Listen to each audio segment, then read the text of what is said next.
If you want to ruin yourself from shooting anything else, go shoot a single stack 9mm 1911.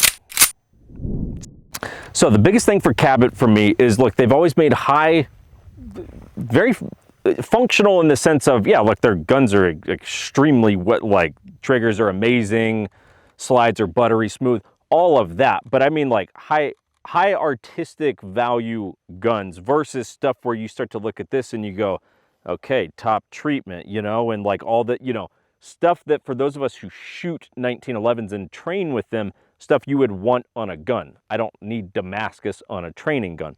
So that's always been my hope, is that eventually Cabot would get into the space of making their level of craftsmanship, but in a package that we would like want to shoot and take to a 3-day course and run it.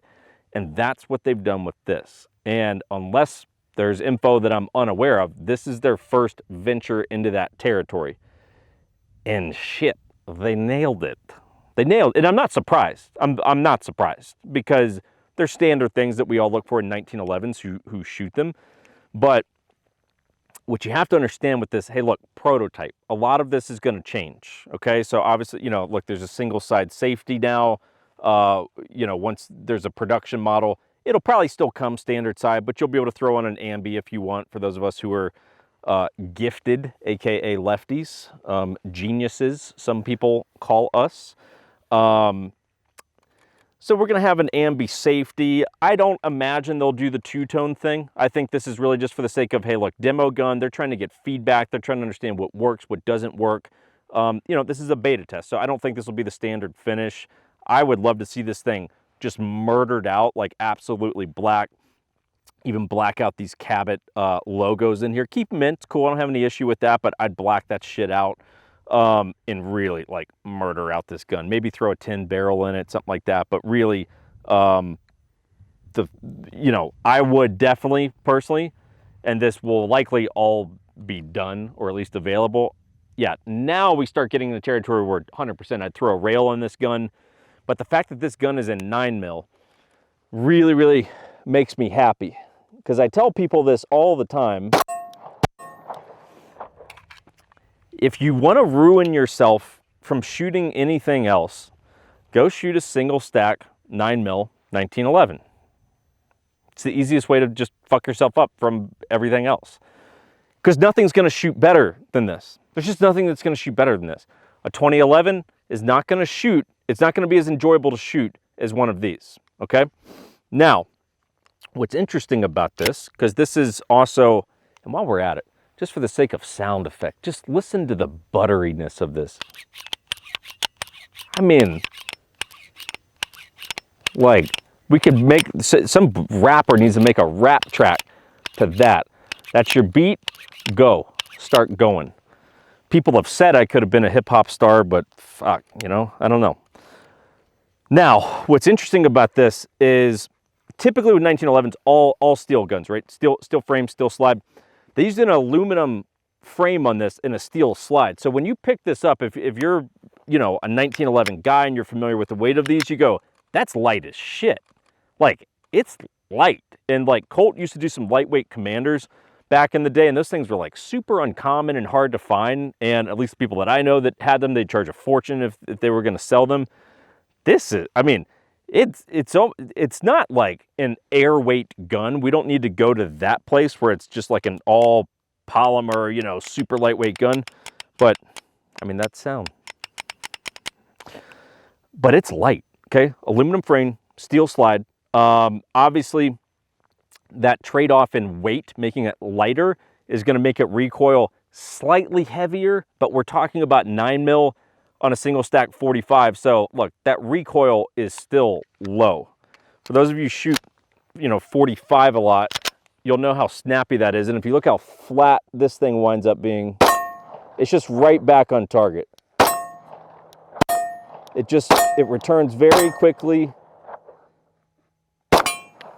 Like,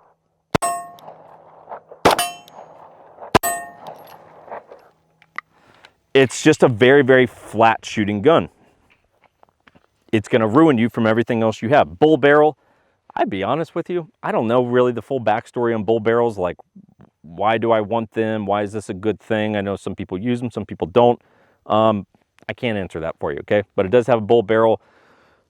Front serrations, rear top treatment, all those serrations are the same style, so it, you know, it blends nicely together.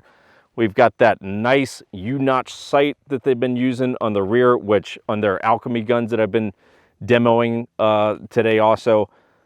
I'm really into that rear sight. Obviously, that's not going to be like the go-to front sight that you would want. Again, prototype, not a finished production gun. The trigger for me, I feel like I'm in this 36-year-old flat versus curved trigger life crisis. I don't know what I don't know what I think about this anymore. Historically, I would have told you, yeah, flat triggers, that's what I like. And yet shooting these curved triggers that I've been running throughout the day, I go, man, those curved triggers actually make it easier. I feel like they're a little bit easier to find that trigger placement or trigger finger placement that I'm looking for. The trigger's nice, okay? I mean, the trigger pull's phenomenal, okay? There's nothing to debate there. I mean, we're talking, look, a little bit of take up, that's it, and then it's light, okay? It's real light, and then the reset, I mean, look, it's clean, it's crisp, there's no doubt about that. The trigger curves all around, so it's got curvature all over the trigger. That might be the only thing I go, I don't know, I'm not saying pro or kind of go, I don't know what I think about it. Obviously a sharp ledge there where, you know, my finger's hitting a sharp ledge on the edge, obviously that's not going to be super comfortable. I don't want that. I'm just in this place where I go curved, flat, I don't know. Curved, flat, now I do sound like a flat earther. Curved, flat, I don't know. Except they say they do know, but they don't because they're YouTube idiots. This gun in 9mm is just an absolute joy.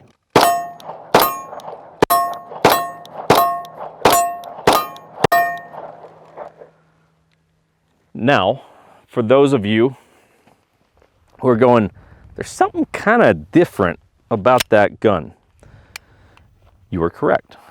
If we look at the rear of the Rebellion, we go, there's something missing. Something missing here. What's going on? It's throwing me off. You're correct. It's because there's no extractor right in this little patch of real estate here. And so now I'm going to tell you straight up, I'm going to get into bro science territory. You can ask techie people about this stuff and they can explain it a lot better than me. But here's the basic Jake Dwyer version of it, okay? They have basically redesigned the extractor, so they're using an internal extractor now. And I believe that there are some existing internal extractors out there, but like they've got a whole new design. How bro science is that? There's some, they got a new version of it. Like, that's about the best I can give you on this. But it is it's actually a big innovation is my understanding when it comes to the 1911 space. Just because, hey, look, you know, no extractor, you're going, okay, look, that's a totally different design from what has historically been used. And that's part of what I'm doing with this gun is just testing and seeing, okay, what works? Do we have any malfunctions? Hey, it's a prototype, people, right? Don't you want to get that data before you start making it as a production gun? And it shot phenomenal. I've had one malfunction in the couple times that I've shot this. I'll be honest with you, I was shooting shit ammo, so could also be the ammo. But that internal extractor is a big deal. What is also very cool, I didn't tear down this gun just because I don't like doing that, but the frame rails that basically, you know, where the slide, you know, slides against the frame, they have this like wavy design to it. And when they told me that, I was like, okay, you know, explain. So apparently that helps with the steel sliding on aluminum. That's one thing. Helps with heat dispersion. And I think this little fact is kind of neat. It helps basically collect dust, dirt, debris. So apparently that waviness in the slide rails helps basically keep the internals of your gun cleaner. Well, that's just cool. Like, and I don't know how you think of that. a lot smarter people than me got to come up with these ideas and make it happen. But like, that's cool. You come up with an internal rail design that helps with heat and the two different types of metals coming together, and then the dirt and debris and everything. Combine that with the internal extractor, and you go, look, while it may look cool, and you just go, yeah, Cabot's venturing into like, you know, functional, more, you know, range training gun territory, which is not to suggest that that's like a cheap training gun. You go, yeah, look, it's all those things. It's got all the cool guy stuff, but there's some actual innovation that they're doing on this. And anytime you can take something that's cool and mix it with some innovation, some actual like functional technical innovation, you got me, okay? I do not, at the time of this, no clue what these will be sold for. I don't think they're going to go outrageous on, well, clarify here. I say not going to go outrageous on the price. There's nothing that Cabot's going to have that's going to be cheap, okay? If you're looking at the Rock Island 1911s, because that's, you know, that's what you rock, cool, do your thing. Yeah, you're not going to want to, like, you're just not going to want to pay the price tag on that, you know? But I will tell you, it's pure speculation, if they said, okay, that thing's 5 Gs, I know we just lost some people who going on to the next video now, but if they said that that's 5 Gs, I'd say, yeah, I think you're in the right price bracket on that. I really do. Because look, you're talking about very, very high-end fit, finish, barrels, like everything is very meticulously done. And when you get into 1911 world and you start doing meticulous stuff, $5 grand, it's about right. It's about right. And I know that sounds absurd. I get it. I understand it sounds absurd in the same way that it sounds absurd of, okay, I'm wearing a, you know, $200 G-Shock. Why would you ever buy a $10,000 Panerai? I get it. You're like, they both tell time. Hell, that tells time better, and it tells me what the barometric pressure is. Like, I understand it. What you got to understand is you're paying for craftsmanship with these things. It's a different animal. You cannot lump this G-Shock in the same category with a I'm not a Rolex guy, but you know, of whatever, Chapard, Panerai, whatever it is. Yeah, they both tell time. They're not the same thing though. Yeah, this works very well and it's very fun to shoot. And you might go, yeah, so is my Glock 19. I get it. You're paying for different things. You're paying for craftsmanship, fit, finish, uniqueness. You're paying for all of that. If that's not your game, that's fine. That is fine. But just know, if the price tag comes out on that and it's like $5 grand, I co-sign on it. I think it's worth every penny of it. I'm curious to see the final one. I'm really, really curious to see the final one. I really want to see what they do with the colors.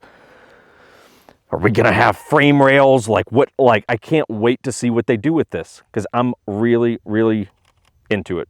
And Cabot, I would tell you this. It is really nice as someone who actually shoots these things.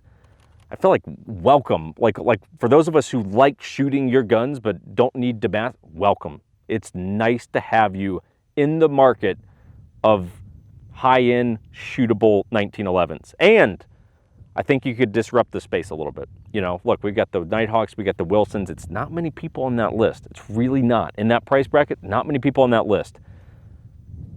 They apply their philosophy to this kind of shit. Those other guys are in for a, you know, a little bit of a dent. A little bit of a dent might get taken. So anyway, I'm excited to see the finished product.